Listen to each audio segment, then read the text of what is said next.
Assalamualaikum warahmatullahi wabarakatuh. Alhamdulillah kita bisa berjumpa kembali walaupun secara virtual, secara online.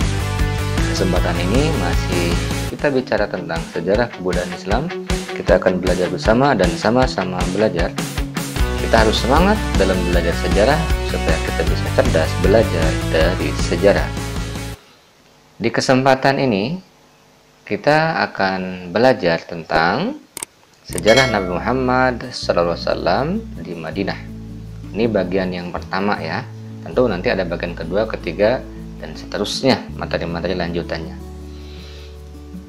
Nabi Muhammad SAW ketika berada di Madinah, berarti konteksnya pembelajaran kita KD-nya ini ya, kompetensi dasarnya menganalisis strategi dakwah Nabi Muhammad SAW di Madinah. Berarti dari KD ini kita mengetahui bahwa kita harus bisa menganalisis nih, anak-anak bisa menganalisis bagaimana strategi dakwah Nabi Muhammad SAW di Madinah. Berarti nanti harus tahu juga bagaimana faktor pendukungnya, faktor penghambatnya, hasil dakwahnya seperti apa gitu kan, respon masyarakatnya seperti apa, kemudian kondisi awal di Madinah seperti apa. Itu akan kita analisis, sehingga dari itu kita akan tahu bahwa Nabi Muhammad SAW itu seorang Nabi dan Rasul yang memang berada di Madinah, dakwahnya di Madinah, kemudian punya hasil dakwah sehingga bisa dirasakan sampai sekarang oleh kita di zaman sekarang ini. Nah, anak-anak sekalian, jadi kalau begitu sub pokok materinya nih dari KD tadi, kalau kita pecahkan materinya, maka materinya menjadi ini. Kondisi Yasrib sebelum Islam, ya, seperti apa sih kondisinya?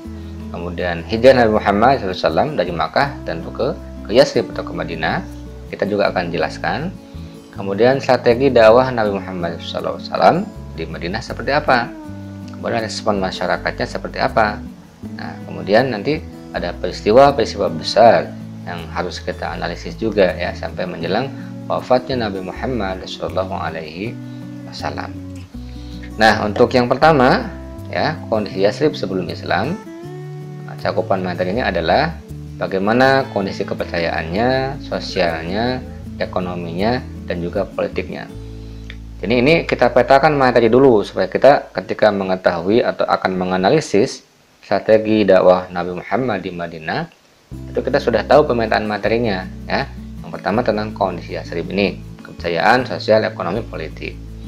Kemudian tentu ketika Nabi Muhammad berada di Madinah, karena Rasulullah itu adalah orang Makkah ya, maka pindah dari Makkah ke Yasrib atau ke Madinah, maka ada peristiwa hijrah sebagai subpokok materi yang kedua.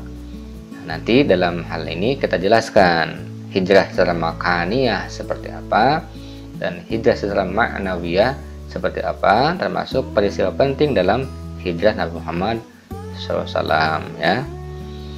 Kemudian materi ketiga tentang strategi dakwah. Nah, kita nanti petakan nih bagaimana strategi dakwah di Madinah sebelum ada perjanjian Hudaybiyah dan setelah ada perjanjian Hudaybiyah. Nah, itu akan kita jelaskan ya.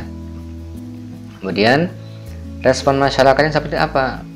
Nah, tentu respon masyarakat nanti diantaranya bagaimana respon masyarakat Yahudi di Madinah ya.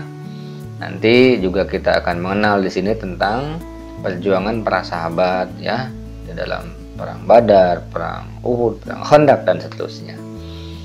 Nah, kemudian ada peristiwa besar juga ya yang harus kita jelaskan, harus kita analisis ketika Rasulullah berada di Madinah. Termasuk nanti sampai hasil dakwah dan peristiwa jelang Rasulullah SAW wafat. Jadi ini pemetaan materinya ya di KD 3.3 ini, supaya ketika tahu pemetaan materi kita sudah punya gambaran awal tuh ya. Oh, ternyata ketika kita mau menganalisis ya strategi dakwah Nabi Muhammad itu di Madinah, kita sudah tahu nih ya, akan kita analisis ya, minimal subpokok materinya ada 5 ini. Kemudian kita lanjut nih. Kalau ini kita semacam review dulu ya. Walaupun nanti bahasan utamanya tidak di sini. Bahwa Nabi Muhammad itu di Madinah tentu berpindah tempat, atau dalam kategori bahasa kita, bahasa sejarah, namanya hijrah. Hijrah dari Makkah ke Yatsrib atau ke Madinah nama sekarang ya. Nanti bisa kalian lihat dulu nih di display ini ya, sejak tanggal 28 Safar Muhammad keluar dari rumah ya, menujunya kemana? Menuju ke Madinah. Tapi ada strategi dulu ya. Kemudian Muhammad di Gua Sur dulu selama 3 malam. Kemudian pada tanggal 1 Rabiul Awal memulai hijrah. Nah, kemudian di perjalanan pada tanggal 8 Rabiul Awal Rasulullah membangun Masjid Quba. Nah, kemudian pada akhirnya pada tanggal 12 Rabiul Awal Rasulullah tiba di Yatsrib atau di Madinah pada tanggal 12 Rabiul Awal. Maka biasanya para sejarawan nih memetakan bahwa Rasulullah SAW itu punya tanggal 12 Rabiul Awalnya 3. Yang pertama 12 Rabiul Awal kelahiran beliau. Yang kedua 12 Rabiul Awal ya, hijrahnya beliau tiba di Madinah ya. Yang ketiga 12 Rabiul Awal wafatnya Nabi Muhammad Shallallahu Alaihi Wasallam. Ini review sedikit ya, karena nanti bahasanya ada tersendiri. Baiklah anak-anakku sekalian, kemudian sekarang kita masuk ke dalam bahasan. Nah, di kesempatan ini kan kita hanya membahas tentang kondisi Yatsrib sebelum Islam. Jadi di antara 5 subkoma tadi kita hanya akan membahasnya sekarang tentang kondisi Yatsrib sebelum Islam saja ya, karena waktunya memang sangat terbatas. Bagaimana kondisi Yatsrib sebelum Islam? Pertama, kondisi kepercayaan. Nah, agama yang dianut oleh penduduk Yatsrib, 1 Yahudi, 2 Nasrani, yang ketiga pagan. Yahudi berarti umat Nabi Musa alaihissalam ya, Nasrani umat Nabi Isa alaihissalam. Kemudian kalau pagan itu bagaimana? Nah, kalau pagan itu sebuah kepercayaan yang menyembah kepada berhala, kepada benda-benda, kepada patung-patung. Itu namanya kepercayaan pagan. Kenapa kok di Madinah ada kepercayaan pagan? Memang terpengaruh dari mana? Terpengaruh dari orang-orang pagan jahiliyah Quraisy ya.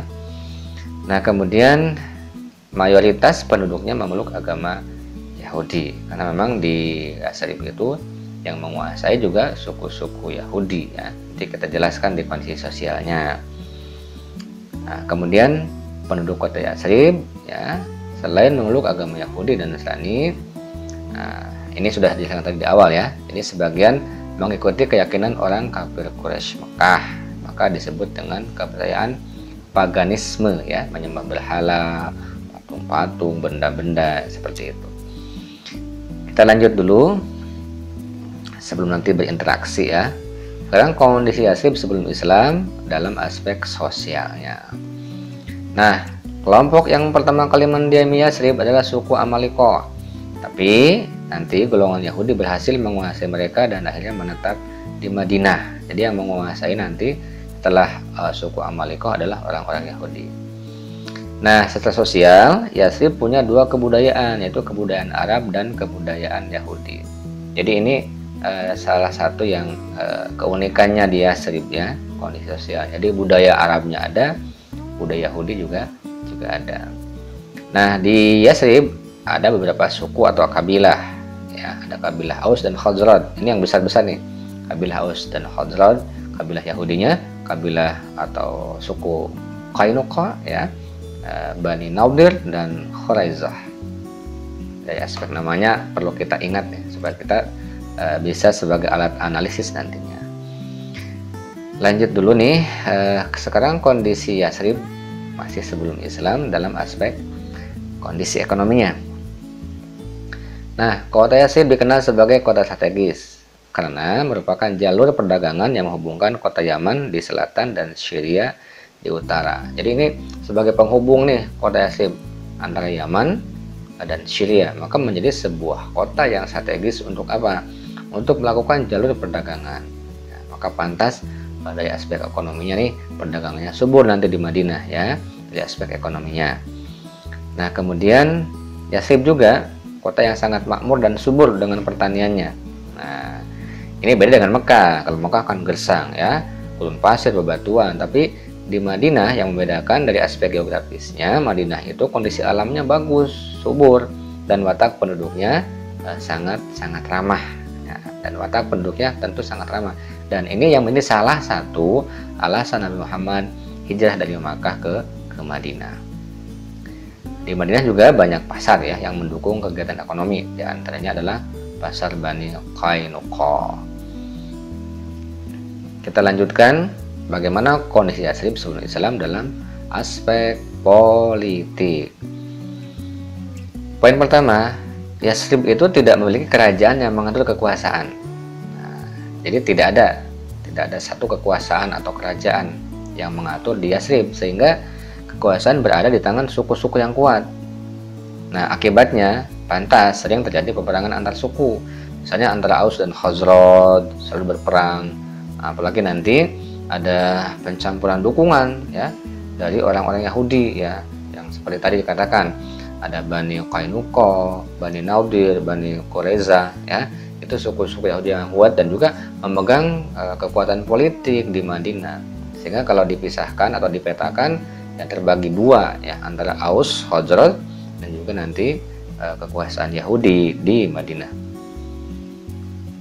Kemudian sebenarnya sebelum ada orang-orang Arab nih, Madinah dikuasai oleh orang Yahudi, baik secara ekonomi, politik maupun intelektual.